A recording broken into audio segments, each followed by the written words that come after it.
I'm back. Greater light. I hope I'm coming in clearly. Before I get started with Bing and continuation of where I left off, I left off in Bible interpretations and explanations. Um, number 19, who were Esau and Jacob's 12 sons. Who were Esau and Jacob 12 sons. I wanted to do an advertisement. Ooh, ads. What? Is she doing ads? Yes, I am. I've been talking to y'all about this elder, right? And I learned some interesting things as I decided to listen to her instead of, like just talking. Because, I have a tendency to talk and over talk people and stuff, and they be talking and I'll interrupt. That's why I don't get on platforms too, because I'll be quick to, I'll interrupt and then tell you I ain't mean to interrupt, knowing I meant to interrupt you. But as I was listening to her, I actually heard her. And she's a filmmaker and an author. She's an author. Huh? Say you can't judge when somebody says they're homeless who they are, huh? You can't come to no kind of, that's the whole problem. We see things with our eyes and we're listening. No, we hear with our ears, but then we don't listen. Well, people like me, I don't listen well. That's a what you call it? A disorder. A disorder, not being able to listen, huh? But I started reading the intro to one of her books, and I promise you, I want to purchase this book. But I asked her, is it okay if I talk about her book online? So this is an advertisement, huh? This is an advertisement.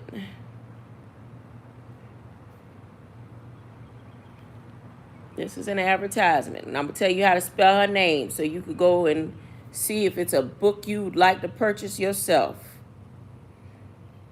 Oh, goodness. Give me a second. Because I'm going to read part of the book. Okay? That's what I'm going to do. I'm going to read part. So if you type in Sandra L. Levaughan, Lavaghn. And let me tell you what book sparked my curiosity. And those who know me know I like to read. I don't read much anymore because of my glasses and time. Like, I really wish I had the ability to be a speed reader. But even when I went to learn how to do it, I couldn't. I'm there's something in my wiring that won't allow me to be a speed reader. But listen to this book that caught my attention. I learned so much last night.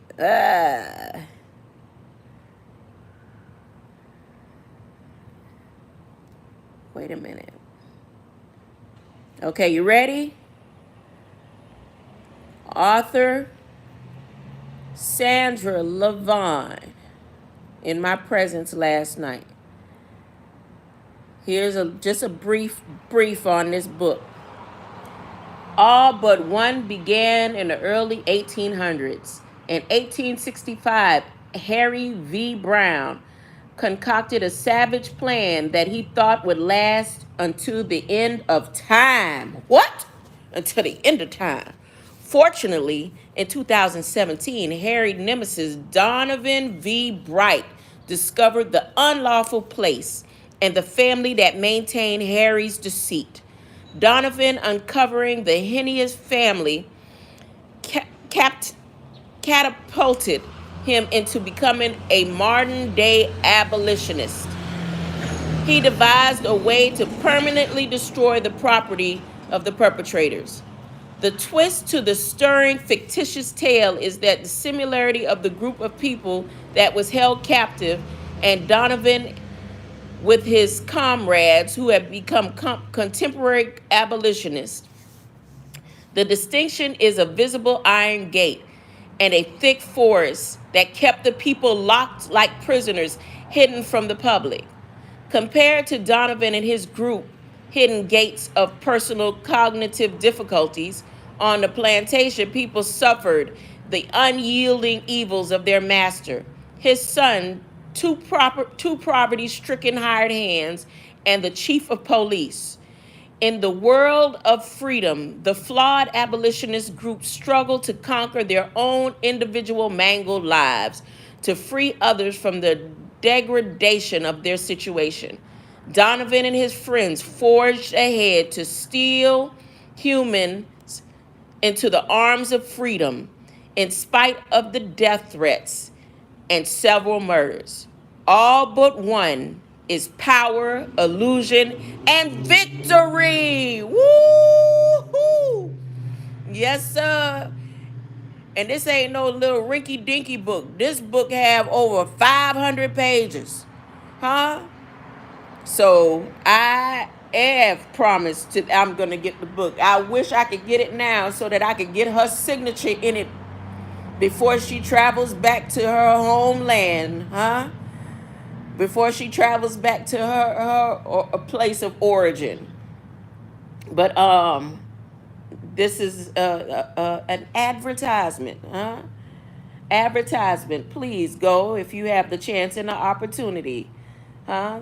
And all I said, everybody that I've been coming in contact with, I know that their steps are ordered by God. I've been saying that, huh? And God is in control of it all, huh? God has the last say so on everything, huh? I can run my mouth and talk and have my hobby and research about this stuff that was here before I got here.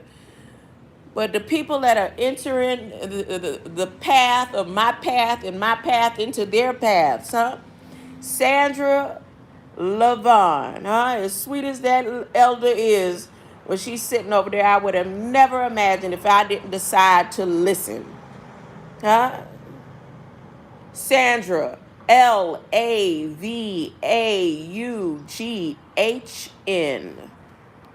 Amen. Amen. That was the ad for today.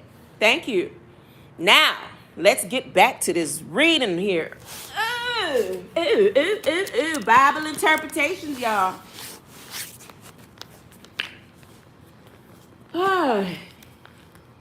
Who were Esau and Jacob's 12 sons? Esau was the Phoenician people who represented the sun god Elyon. Did I read that already? No, I didn't. Also called Zeus and Jupiter. Yes, I did. Oh, well, I'm going to read it again. Jacob was the Jewish people represented by the moon god Sin, called Shiva and Hermes. Remember, all Greek and Roman gods were originally Phoenician Hindu gods. The Jews combined and united all those gods and called them Elohim. The good gods were considered Yah, and the evil gods were considered Wei, because the name Yahweh means good and evil. Yahweh is the same as Jehovah, and Jehovah is the same as Shiva. Shiva, same as Siva, Sin, Pop, Hermes, is the god that extracted the Caucasian from Hindu. The Jewish men used the Jewish women to take advantage of the ruling of Phoenician. And this means plus deception. Esau lost his birthrights, his heritage, because of this Dalian opened up the way to Jewish invasion of the Phoenician stronghold called Egypt around 2000 BC, and during the next few hundred years when Jacob, the Jews, stole the birthright of Esau, the Phoenicians. The Phoenician religion was based on the 12 signs of the zodiac. And when Jacob stole Esau's heritage in Egypt, the 12 signs of the zodiac became Jacob's sons, the Jacob's sons, through which the Jews received their religion and culture. by help of the moon god and the Phoenicians themselves. The whole Caucasian. Now, every time I see that Jacobson's, if anybody remember, I know Copper Christ will remember. Maybe Canadummy will remember, or anybody else that tunes into me every now and then, where I was subbed up to one of the biggest rabbis, one of them, the YY. He's a Jacobson, huh? And I was saying a Jacobson got me in this mess, and a Jacobson is going to get me out of this mess, right? Because I was going to be all up in his chats talking and trying to find out information, huh? And letting them know the information that I don't even, it ain't in no books, that I was just giving off the top of my DNA. Whatever came out of my codes in my DNA, I was putting it in his chat. Huh? Nothing researched and developed on, huh? But them Jacob's sons, boy, huh? Jacob's sons, them Jacob's, I don't know. I'm just reading. Let me read without talking. Let me be quiet. The whole Caucasian race has shared in that Egyptian heritage of knowledge and riches. Of course, the one who originated Egyptian heritage in the first place was Ethiopian. Egypt is in Africa. Copper Christ and Chief Engine Dushawa, you are back. Thank you. Who was Moses by race and religion? Moses was Phoenician. Hooked on phonics. The Phoenician were called Hebrew. He brew it, you brew it. Good tea, bad tea. The T is the cross. Huh? I'm doing that because you in here, Chief Introducer. A Hebrew is real. Hebrew is real on Hooked on Phonics, isn't it? The Phoenicians were called Hebrew before the Jews adopted the terms. The Phoenicians were not original Egyptians, but people who had supplanted the Ethiopians of Egypt in much the same way that the Jews, other Greeks, and Romans supplanted the Phoenicians. The Phoenicians originally came from Asia and were invaders of Egypt themselves around 3000 BC. Moses was a ruler of Egypt, and his title was Thutmose, the first. He was the beginning of the Moon Dynasty of Egypt around 1600 BC. You have the people in the Bible that be like, you get out of Egypt? Yep, come on out of Egypt, like Moses did. Moses said, we coming out of Egypt. And then Jesus, what Jesus did, they said, we sending Jesus right back to Egypt, huh? And that's where he got to be born, huh? He got to be born in Egypt, and then he got to be there 33 years. Some type of stuff, that's how the story go, right? It ain't nothing I'm making up. This was here before I got here. This is some knowledge that was here before I got here. I ain't wrote it, but I think that's the way the story go. Moses said, I murdered somebody, huh? I shed blood, huh? And I got to get out of here. And I'm going to take down all of Egypt and drag everybody with me on this murder scene, huh? And then how many years later, Jesus had to come and be born right back in Egypt. And then, what, bring everybody out again at the cross? I don't know. The story sounds good, though. Let's see. Let me continue. Moses was Phoenician. The Phoenicians were called Hebrew before the Jews adopted the terms. The Phoenicians were not original Egyptians, but a people who had supplanted the Ethiopians of Egypt in much the same way the Jews, other Greeks, and Romans supplanted the Phoenicians.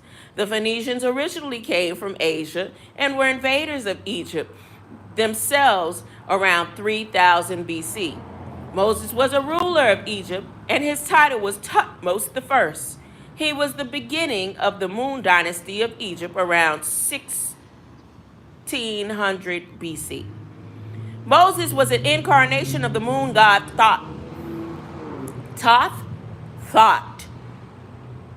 also called Sin. Is thought a sin? It is a sin to think. Stinking thinking thoughts of sin and her mess. It says Hermes, but it looks like her mess.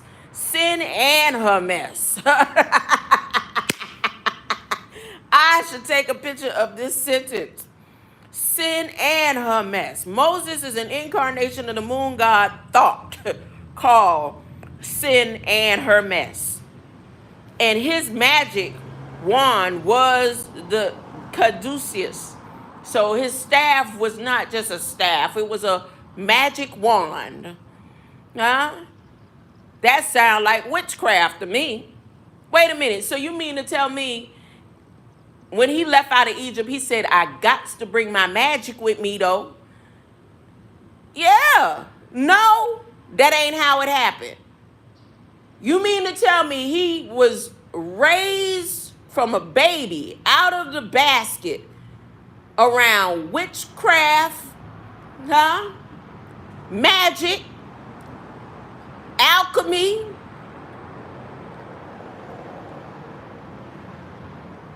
and he didn't take that magic with him while he was out there fooling the people for 40 years? Was it 40 years? How long they stayed out in the desert? My bad, I'm not gonna do that. I'm not gonna do that. I'm not gonna do that. Let me read and be quiet. Let me read and be quiet. Moses was an incarnation of the moon god Thought, also called Sin and her mess. And his magic wand was the caduceus. Sinai, the mount that Moses was supposed to have visited so often, meant Mount of Sin. What? Sinai meant the mountain of sin? That is the moon. Oh, so Moses went to the moon. He kept going to the moon. Oh, the piece of the moon that they say is all broken up. Those are the stones that he wrote the commandments on, right? No, I don't know. I'm just reading this history. This is supposed to be history. This is in the Vatican. All this stuff right here is in y'all royal religious doctrine that was here before I got here. So I'm just reading. I don't agree or disagree, huh? I don't agree or disagree right now. Let me keep reading. Let me be quiet. Sinai means the Mount of Sin. That is the moon. That mount is a great pyramid of Giza, also in Egypt. The religion of Moses is pantheism. Moses came to power in Egypt during the time of the Jews, who were ruling Lower Egypt, started warring with the Egyptians who were ruling Upper Egypt. It will help the reader to understand better if he or she remembers that there are two Egypts, Upper and Lower, during the time of the latter days of pharaohs and the Phoenicians. And the name Pharaoh came from the breakdown of Phoenicians. A king could rule Upper Egypt while another ruled Lower Egypt. This was the case of the Jews and the Egyptians. Since Moses was king of Egypt, why did the Jews take him as their divine leader and hero? Right? Right? Wrong. No? Yes? Oh, no, I don't know. Let me finish. After the Jews invaded Egypt around 2000 BC, they ruled Egypt. The Egypt closer to the Mediterranean Sea. Oh, dog, why did I mention my Mediterranean Sea blood at the beginning of this? Because I did tell everybody that tunes in or will be tuning in, everything that I'm reading and doing and putting my hand to is going to be about me. Oh, you ain't going to make it about me. None of y'all going to make it about me. But I have a God that's making it about me. Huh? It's just me and God. So if I'm reading something, it got something to do with me. All right? And I'm just sharing because God told me to. God told me to share it. He said to all the world in this generation. Okay, all right, all right, all right. Let me be quiet. Keep reading. I'm supposed to be reading and not talking.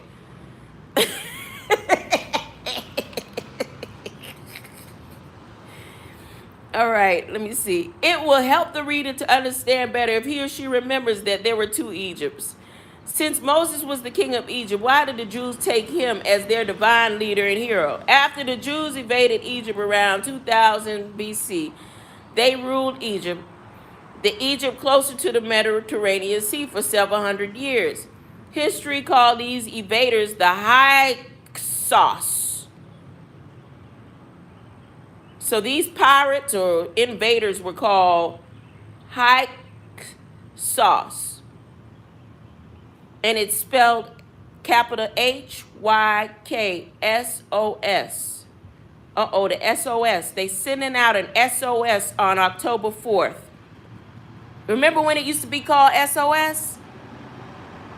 But the Egyptians called them white Syrians. The title of their kings was Papi, meaning the serpent. I didn't know Papi meant serpent. Oh, I had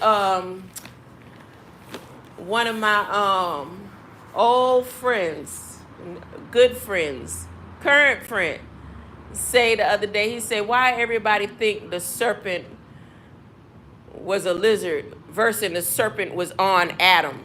Adam's serpent. His serpentine, huh? I said, huh? That's why we was watching Godzilla. We was watching Godzilla, and he said serpent, because I was watching Godzilla and I wasn't sticking to the movie. I was all into all kind of conspiracy theories and stuff that's going on in the government and breaking down words. I couldn't even enjoy the movie. Huh? I was like, you see that? That's such and such and such happening today. That's such and such happening today. That's such and such is happening today. And what you think? Adam's serpent was the serpent on Adam. His genitalia. I said, what? Okay, now it's time for me to be quiet. My bad, the white Syrians. The title, their kings was Papi, meaning the serpent. Around 1600 BC, the Egyptians who were ruling Upper Egypt started feuding with the Jews who were ruling Lower Egypt because Papi, the king of and pharaoh of the Jews, wanted the Egyptians to destroy hippopotamus that kept bellowing at night and thereby disturbing their rest. Didn't I tell somebody it was something important about them hippopotamus? Did they splice and take the DNA of the hippopotamus and made pigs for us? Pig meat. They say, no, it's wild pigs. I say it was hippopotamus meat. And they say they're going to make more hippopotamus. Remember the movie right now, currently, with the little Oriental girl trying to save the big old hippopotamus, the hippopotamus bigger than a house? And they say Judge Joe Brown talking about some mammoth meat they recreating so they can feed the people. Well, they want to destroy the regular pig and recreate the hippo meat, huh? I'm telling you, that's what Jill Biden them doing. Go whitehouse.gov, Jill Biden at the Smithsonian, taking and splicing up the hippopotamus and all them and bringing back big old meat, huh, that can help feed the people, huh? They redoing it. And whatever the argument was. You're not answering your phone. Oh, no. It's not ringing. I just called you. That's because I'm live. Hey, y'all. I will see y'all later. Greater light.